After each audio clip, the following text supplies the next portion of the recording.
নবী জনাবে মুহাম্মদুর রাসূলুল্লাহ সাল্লাল্লাহু আলাইহি ওয়াসাল্লাম বলেছেন, হাদিস থেকে আমরা পেয়েছি শবে বরাতের মধ্যে মোট 5টি আমল করব আমরা। কয়টি? জোরে বলেন কয়টি? কি হাত দেখা যায়? কয়টি আঙ্গুল? কয়টা? আরো জোরে। আমল হবে কয়টা? লোক আছে কয়টা? আমলও হবে 5টা। ভুলে যাওয়ার কোনো সুযোগ নাই। 5টার মধ্যে 5টাই কি একসঙ্গে হবে নাকি একটা একটা করে? একটা একটা করে যদি হয় তাহলে আমাদের বুঝতে সুবিধা হবে, ঠিক কিনা বলে, তাই না? তো তাহলে আমরা প্রথম আমলটা জেনে নেই। আল্লাহর হাবিব সাল্লাল্লাহু আলাইহি ওয়াসাল্লাম বলেছেন, যখন শবে বরাতের রাত হয় আমার আল্লাহ তাআলা সপ্তম আসমান থেকে লৌহে মাহফুজ, আরশে কুরসি, লৌহে মাহফুজ থেকে দুনিয়ার আসমানে আমার আল্লাহ তাআলা চলে আসেন। জোরে বলি সুবহানাল্লাহ।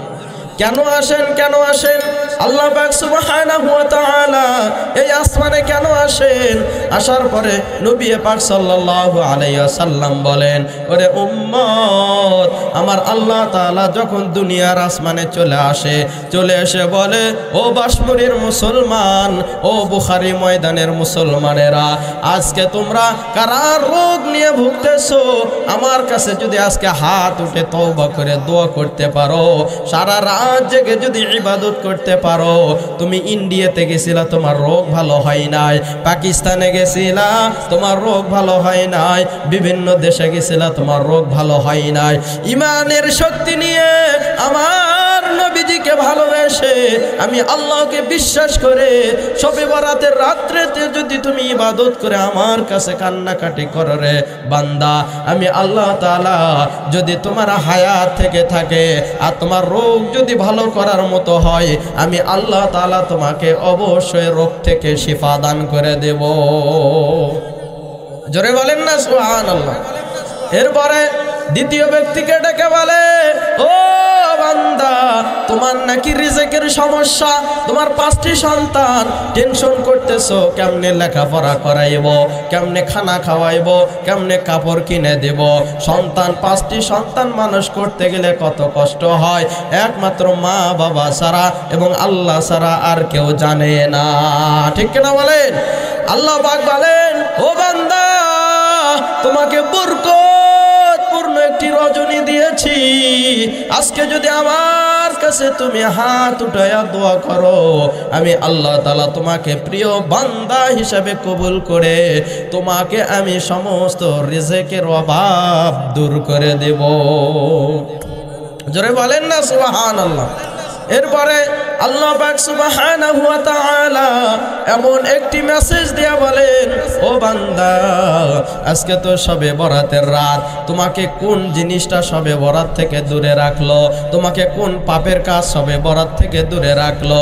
ও বান্দা, তুমি কি জানো না সপ্তম আসমান থেকে আমি আল্লাহ তাআলা দুনিয়ার আসমানে এসেছি একমাত্র তোমাদের গুনাহগুলো মাফ করার জন্য। জোরে বলি সুবহানাল্লাহ। গুনাহগুলো কি করার জন্য? জোরে বলেন, মাফ করার জন্য।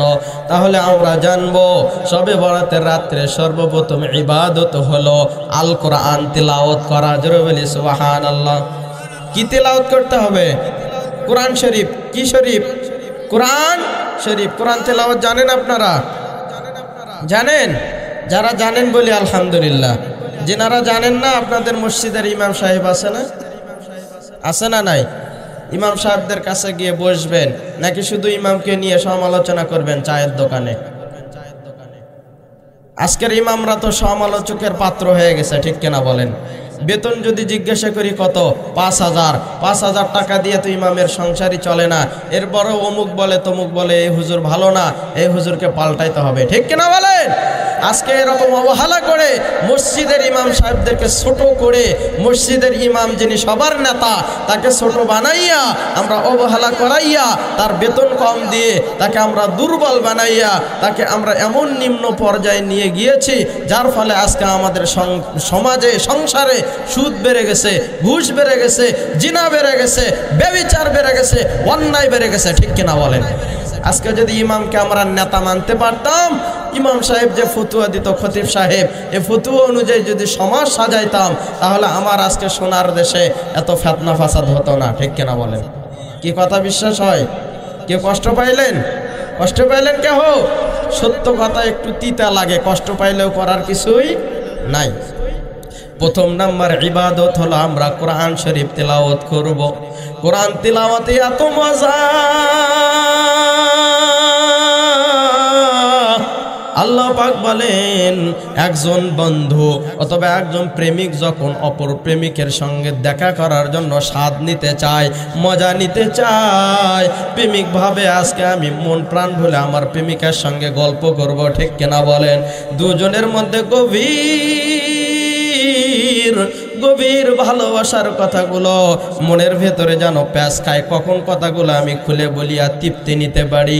তেমনি আমার আল্লাহ বলেন আমার মুমিন বান্দা, আমার মুত্তাকি বান্দা যখন কোরআন তেলাওয়াত করে তখন আমি এবং আমার বান্দার মধ্যে, ওই প্রেমিক এবং প্রেমিকার মধ্যে যেমন গভীর সম্পর্ক বেড়ে যায়, কোরআন তেলাওয়াত করার কারণে আমি আল্লাহর সঙ্গে আমার বান্দাদের সম্পর্ক বৃদ্ধি পায়। চিল্লা বলে আল্লাহু আকবার।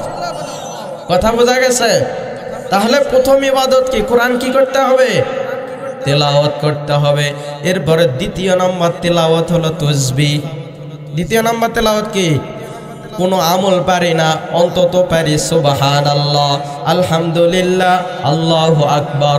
সুবহানাল্লাহ মানে পবিত্র আমাদের রব। ঠিক কিনা বলেন?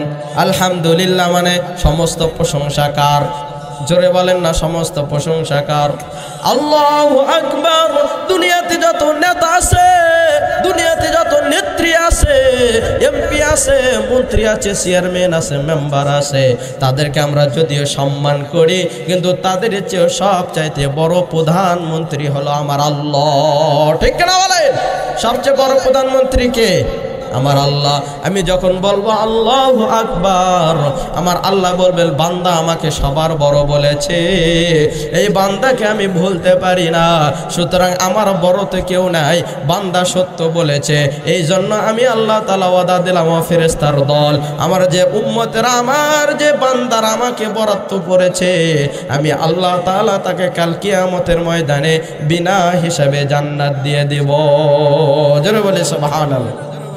তাহলে প্রথম নাম্বার কোরআন তেলাওয়াত, দ্বিতীয় নাম্বার হলো তাসবিহ। দ্বিতীয় নাম্বার কি? কি তাসবিহ নেওয়ার সময় হবে? কথা বলে না। সময় হবে নাকি হবে না? যদি এই বরাতের দিনে, বরাত মানে মুক্তি, যদি তাসবিহটা আপনার হাতে থাকে, তাসবিহ নাও থাকলো, সবচেয়ে বড় তাসবিহ আমার হাতের আঙ্গুল। ঠিক কিনা বলেন? আমার হাতের যে আসে না এই ছিদ্রগুলো বা এই দাগগুলো যে আল্লাহ তাআলা দিয়েছেন, কত সুবিধা। এখানে আমি একবার বললাম সুবহানাল্লাহ, হবে কি হবে না? আলহামদুলিল্লাহ হবে কি হবে না? আল্লাহু আকবার। তাসবিহ নাই, এইটাই আমার বড় তাসবিহ। জোরে বলি সুবহানাল্লাহ।